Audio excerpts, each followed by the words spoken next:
আসসালামু আলাইকুম। আমি সামিহা আফসিন জারা আবৃত্তি করছি কবি সুকুমার রায়ের লেখা কবিতা গোঁফ চুরি।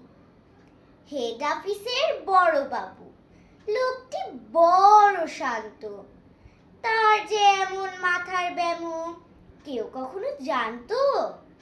দিব্যি ছিলেন খোশ মেজাজে, চেয়ার খানি চেপে একলা বসে ঝিমঝিমিয়ে হঠাৎ গেলেন খেপে।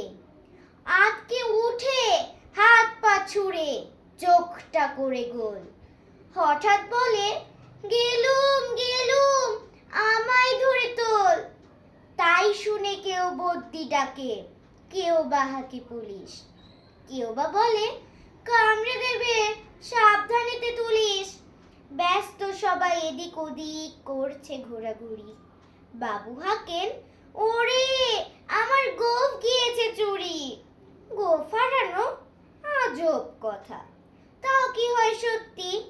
গোঁফ জোড়া তো তেমনই আছে, কমেনি এক রত্তি। সবাই তারে বুঝিয়ে বলে সামনে ধরে আয় না, মোটেও গোঁফ হয়নি চুরি, কখনো তা হয় না। রেগে আগুন তেলে বেগুন তেরে বলেন তিনি, কারো কথার ধার ধারিনে সব বেটাকেই চিনি।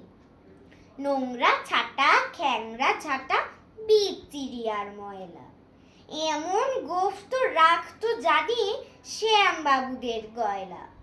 এ গোঁফ যদি আমার বলিস করব তোদের জবাই, এই না বলে জরিমানা করলেন তিনি সবাই।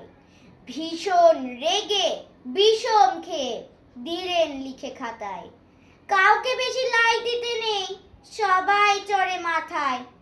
অফিসের এই বাদরগুলো মাথায় খালি গোবর, গোঁফ জোড়া যে কোথায় গেল কেউ রাখে না খবর। ইচ্ছে করে এই বেটাদের গোঁফ ধরে খুব নাচি, মুখ্যগুলোর মুন্ডু ধরে কোদাল দিয়ে চাচি। গোঁফকে বলে তোমার আমার, গোঁফ কি কারো কেনা? গোঁফের আমি গোঁফের তুমি, তাই দিয়ে যায় চেনা।